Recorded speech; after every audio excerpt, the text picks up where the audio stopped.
Hey girl. Hey mama. Ready to get unschooled? Totally. Welcome to Moms Unschooled, where we break down all the things from the mundane to the magnificent, so you can think for yourself and do what's right for you.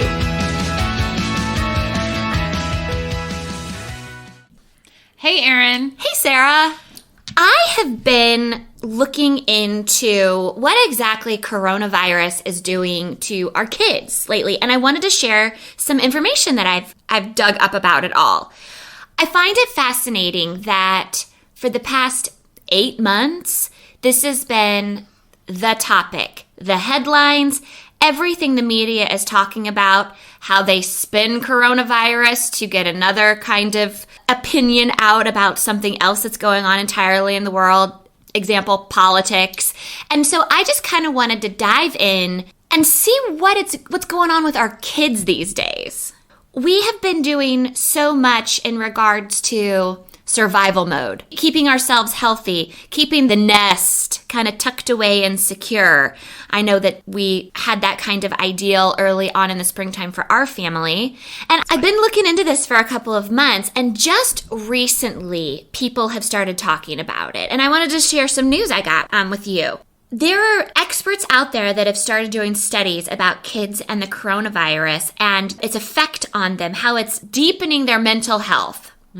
And this one health policy researcher thinks it's going to be almost a, quote, double wallop on our kids. Because there's the disease itself, and then the fear of it. I'm sorry, I'm so thrown off by the word wallop. Wallop! I'm wondering if it's a typo and they meant dollop, like a dollop, like a double dose of this craziness for our kids. But I did read that quote correctly. It is. Okay, so it's a wallop. It's a double wallop. Ezra Goldberstein says it's a wallop. Okay, so tell me more. So what is tell me both sides of this wallop, if you will. Sure, so there's the disease itself. Yes. That you can either be fearful of it or you're not as fearful of it. And we know our world is divided into two of those teams. However, the children see both of those teams constantly, all of the time. Then they're getting their main information from their friends, but most of all, their families and how their families are coping and dealing with this new situation for us all. So there's the disease itself that's also affecting families, some families more than others, in terms of people who've been sick, people who were working in healthcare, and those who have actually died. You have that effect of the actual virus itself, and then the children also have the fear of this virus. You know, if we were back in 2018, we had the flu. And we all took the proper precautions to make sure that we and our families didn't get the flu or did everything we could so that we didn't. But we didn't live in fear of the flu. And so now the coronavirus is this new entity for our kids. They don't quite understand what's going on. Let's face it, none of us really know what's going on. And so there's this fear and anxiety building up in them due to how their world, their society is reacting and what they're actually dealing with and creating in their own minds. It's a lot going on because, as you said, many families are in survival mode, just trying to adapt and figure this out. I can understand how that can be very confusing to the kids. Like, oh, my mom or dad is now working from home this week, but now they're not next week. But today's a Wednesday and they're home early, or now I can't sit with my friend on the bus, or whatever it may be. The lack of maintaining some sort of consistency and routine in their lives, I think, is a challenge right now, especially as things keep adapting and changing. It's not like we went to this clear, okay, this is the plan. Mm-hmm. And this is how it's going to be forever. Yeah, or this is how it's going to be for your summer's going to be a little different, but then at school, expect XYZ. The guidance is mostly, hey, this is what we're hoping will work out. If it doesn't, we have to change it, and then we'll have to change it again and go from there. And for different types of children, some do thrive more on structure and routine and knowing expectations. I can see how this would be a storm of anxiety for them, especially also for them to see their parents who might also have those same responses to this lack of structure or certainty. It's a challenge. So what else did you find out? Well, exactly. And the routine, but also what if there was a child that went into this pandemic with already severe anxiety issues or mental health problems before this? Now, our world has shut down. Can they even get to their therapists? The structure and the resources that family had before, now we have a new level of anxiety. And some of these families are now doing this on their own. Yeah, and they're also losing kind of more subtle sources of support. For example, my son has a great connection with his swim coach. Mm-hmm. And when you had to shut all that down and take it away, children who even didn't have more formal necessarily like counselors or meetings with psychologists or whatever, just taking away their social structure that they typically get from outside the home is a huge change. Exactly. And that's what this article goes on to talk about, the loneliness in lockdown, or even the loneliness if your family has to quarantine for 2 weeks. It is affecting our kids being separated from their social norms, school, resources, people and activities they know and love. And yes, it's going to affect different children in different ways to varying degrees, but some people are even comparing the pandemic to the traumas that earlier generations have faced with things like 9/11, Kennedy assassination. Okay. Some children could potentially be affected in that level of trauma from this. I could see that because depending on their situation, and I'm sure you might have some stuff on this later, home is not a safe place for every child. Right. So I understand the magnitude. I see the comparison now. Or, you know what I mean? You have a lovely family, but your mother is a hypochondriac. Oh, okay. There's so many different examples where home feels a lot different to some than others, especially during an example of a pandemic. Mm-hmm. So it is also impacted by how the family has been affected, like I said. It will change the children's worldview. When you said that, it also rings true that, and I'm not comparing COVID to 9/11, I'm using this author's metaphor or whatever, but you might have been too young to remember things like 9/11 or the Kennedy assassination. COVID has affected kids of every age. Kids who are 2 who might have not been going to daycare, that whole thing is suddenly gone. So they can't even understand what's happening, but they know that things are different. You're spot on. I will talk a little bit about the different age ranges and how they are affected and also how we can help them through it. But even a little 4-year-old was briefly interviewed at one point, and he said, I have a grandma and a grandpa who are very old, and it can infect them and they may die. That is what they're hearing.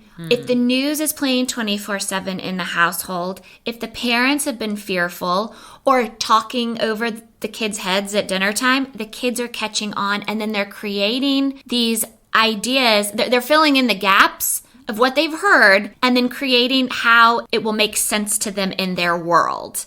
And we also have to figure out how to help them through that and give them the correct information in layman's terms. Yes, that's really interesting that you said that, because I have a friend who is a pediatric ER doctor in North Carolina, and he has, I think, 2 or 3 kids. And I'm wondering, what are the conversations around his dinner table? Because he knows so much, you know? I wonder how that kind of behavior has changed their family. Absolutely. Does he cross a red line where he can leave it all at work? Or, does he come home needing a sounding board like his wife and the children are listening? How much do they understand?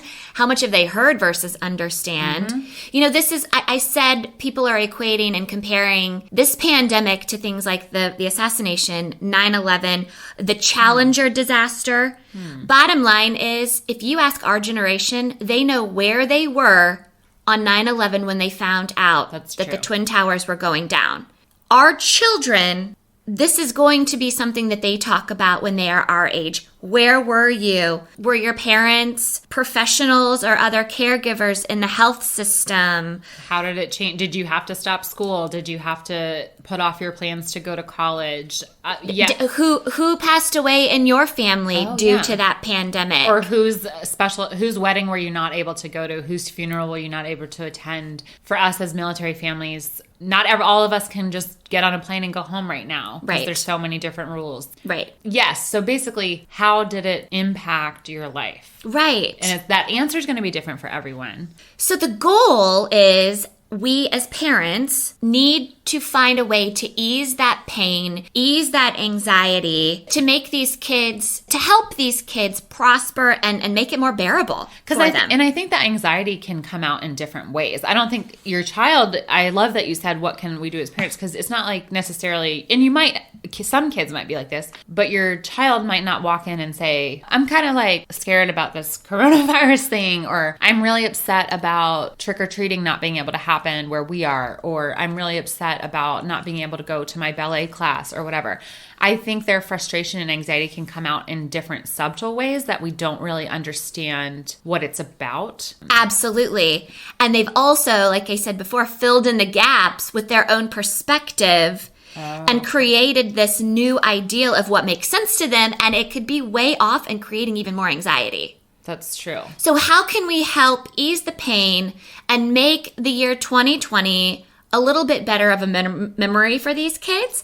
Things like get down on their level to gain perspective. Listen to them. Really hear what they're telling you. Ask them what they're hearing on the playground. The kids came home from the playground the other day and were upset because one coughed and everyone else ran away from them because they yelled, "Oh, he has coronavirus." Oh. So now they're feeling isolation on the playground for just a natural bodily thing. And we need to hear what they're saying, listen to them so we can help them through that. Let them know that they're not alone. Because it really has impacted, like in your example, just, playing on the playground, whatever. I had an example that my son encountered a couple weeks ago at school where his friend dropped all his art supplies in the hallway and my son went to go help him and pick it up and he couldn't do that. And wow. It was this really hard moment. I can see as a teacher how that's hard too, because you want to value, of course, the kids want to help each other and do something nice for each other.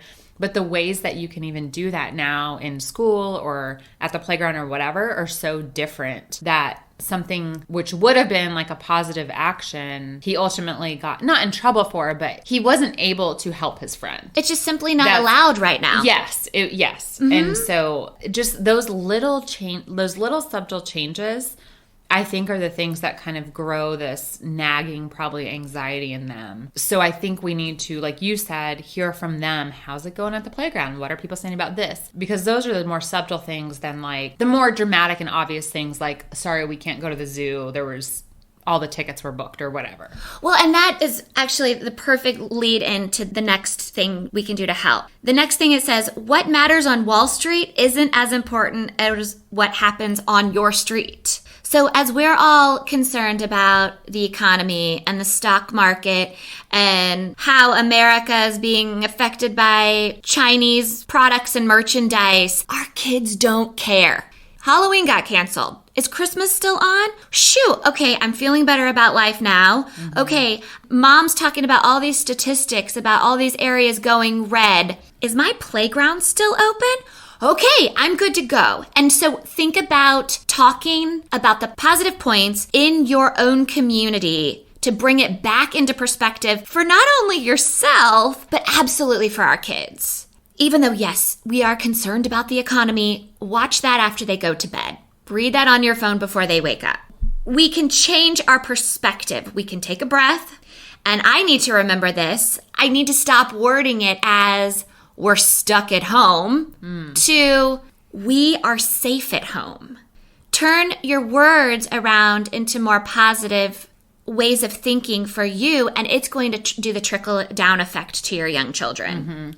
Mm-hmm. And there's such a balance there because you want them to know that this is real. Yes, but oh, okay, I'm safe at home, but I'm not safe outside, so I can't You know what I'm saying? Like, you don't want them to be so scared to go outside and do things. Because I can see how some kids, like you said, if they were anxious and stuff already, how this might be really hard for them to... What if they want to go to the playground, but they're too afraid to? Right. That's hard. And I know adults have that challenge right now. Yes. Yeah. So we have to calm our own fears and anxiety so we can help our kids. The whole idea of the toilet paper wars. I mean, I was at the store this week and I actually took a picture of our toilet paper aisle. Is it already dwindling? It was empty last time I was there. No. It may be restocked by the time anyone else is going this weekend, but I had to laugh. I was like, oh, the toilet paper saga is beginning again.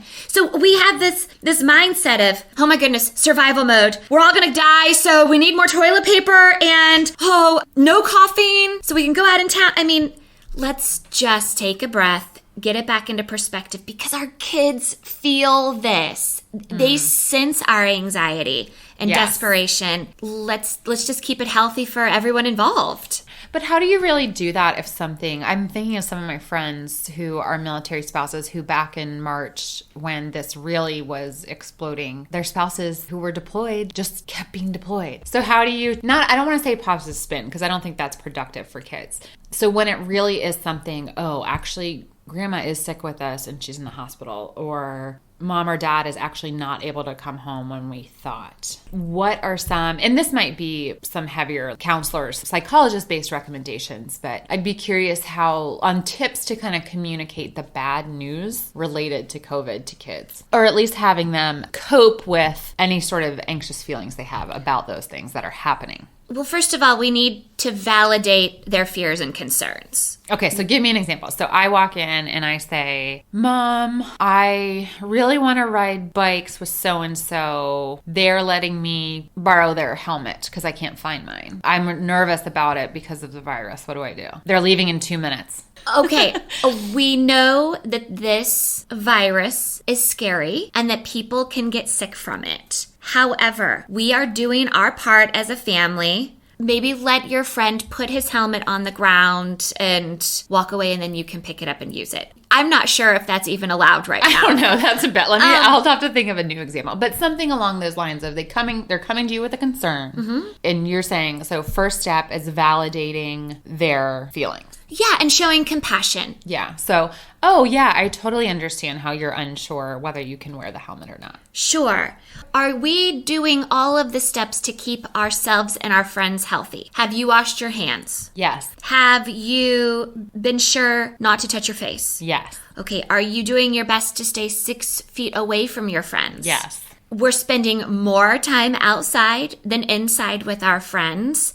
You are making all of the smart decisions and choices to play with that friend accordingly. I did think of a helmet solution, by the way, not to derail us. When we went to a zipline park a couple weeks ago here, they gave you bandanas to wear under it. But anyway. Oh, okay. So, and then maybe, like you said, you validate their feelings, you help them talk through their concerns, and then maybe you come up with a solution together. So, or if you decide not to borrow their helmet, you support them in that. Right. You say, hey, I get it. I know you really wanted to go with them, but I'm proud of you for making the choice not to wear the helmet or to wear the helmet. Whatever they decide that you're supportive of.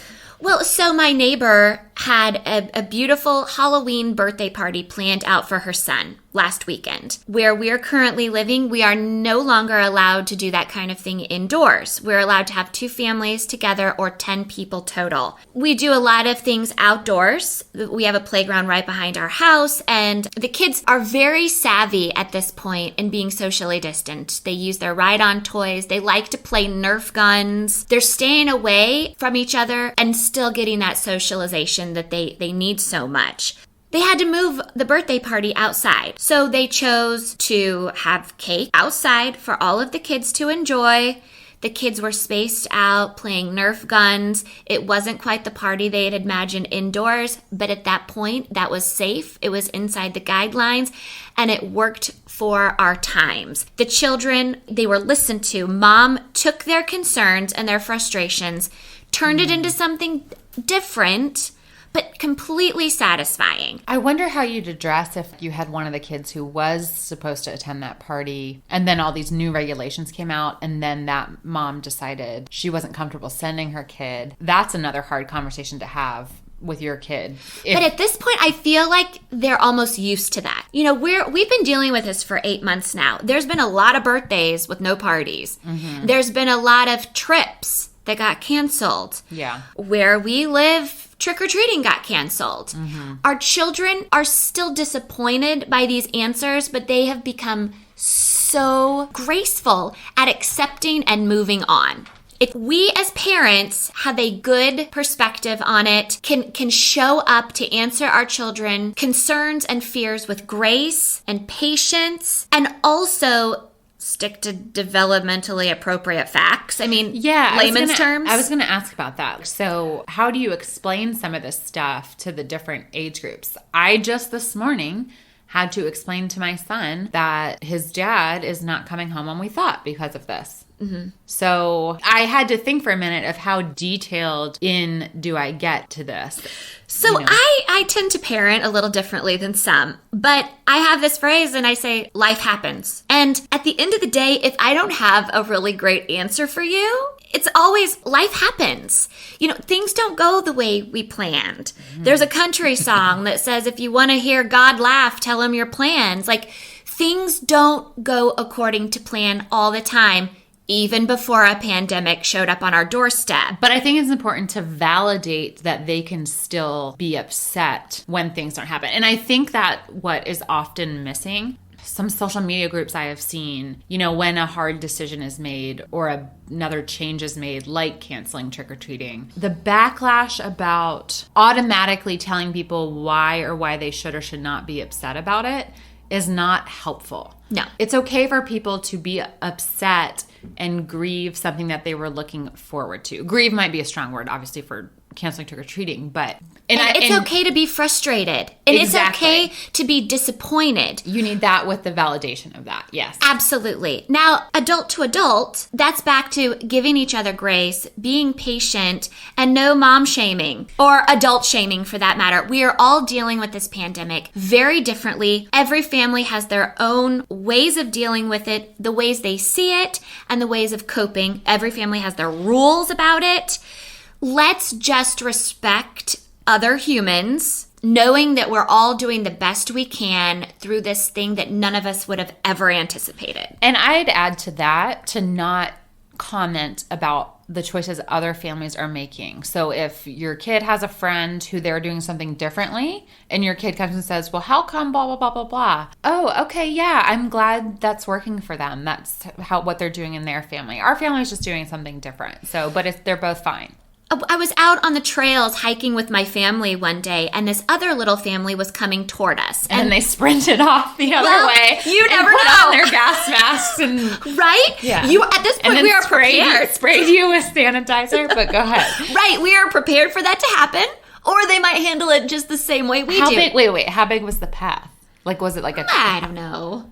Like, how close did you have to get to them? I don't even know what the punchline here is. Let's say a one-lane road. Oh, you know, the length of a car. So plenty passing width distance. Of a car. Okay. Sure. So my family of 5 was coming toward their family of 4. And their littlest munchkin was probably, 2.5, 3 on a balance bike way up ahead of her family, closer to my family at this point, and takes a pretty hard spill off of her balance bike. And she's crying right in front of me.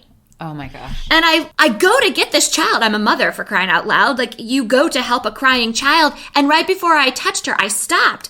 Am I allowed to touch this child? So I looked up to see if the parents were going to give me permission to touch her. And they said, yes, please help her as they're running toward her. And I put the child on their feet. But, our motherly instincts are kicking in, and we don't even know where those are allowed to be right now. We're all doing the best we can. Let's not judge each other for our choices, their choices, and give each other grace. So a couple more things. Let's bring it back to our family, and let's empower our kids through these times. In the spring, some of us were on quarantine or lockdown on, higher levels than other. I know our friends in the military in Italy were literally on what they called lockdown. They were not allowed to leave their homes. Only one at a time could, let the dog out to go potty. Or, I read once that people were like borrowing other people's dogs just to go outside. In Spain, all of the animal shelters were empty because everybody adopted dogs to get out of their lockdowns. I hate to think what happened to them afterwards. I digress. But you were only allowed to go out one family member at a time to either let the dog out or go to the grocery store. And so we were all coming up with these ideas on how to make this easier, how to keep kids from not bouncing off the walls. Well, one of those things is to get kid-friendly. Teach them a fun way of washing their hands. There are PBS shows with Elmo and he's singing songs and washing his hands, or put some lotion on your kids' hands and then dump glitter so they can see, the glitter would be like germs. And so you've all this glitter on your hand and go wash them off and scrub real hard. Have fun with it. Don't stress out if they didn't wash their hands properly. Empower them. If you are stuck at home, stuck at home. If you are safe at home for a X amount of time, ask the kids what snacks they would like to have or what activities they would like to do as a family. I know I went to our nearest store with kids' stuff as I knew we were getting closer to quarantines or closures. And I went out and bought craft supplies, Twister, so our kids could wiggle and move, different things like that to empower them and get excited while your environment is not changing around you. Also, the whole model positive behavior. You stay positive, you say positive things, change your words around from stuck at home to safe at home, and you are just creating a positive environment to help our kids positively through this time. Watch for behavior changes, and the different ages are going to react differently. Your 2-year-old might get clingy. Your 3-year-old might have some regression in potty training. Your 8-year-old might have anxiety about playing with her friends on the playground. Your high schooler is going to have frustrations about their social lives. Lockdown with mom and dad isn't so fun. I was supposed to be out there lettering for football this year, thinking about college scholarships, and here I sit. Think about the age ranges of your children. Work and talk through it on their levels and be open with them so they can be open with you. I'm so glad you mentioned the teenagers because I know you and I were both athletes in school and partially in college. And even I'll just use athletics as an extracurricular example. Having something so strongly part of your identity and then to have that taken away, that's hard for adults. Exactly. And like I said, so on top of maybe they're losing coaches that were positive influences, maybe they were getting some sort of validation and leadership skills about participating in that sport or activity. Maybe they were team captains, whatever it might have been.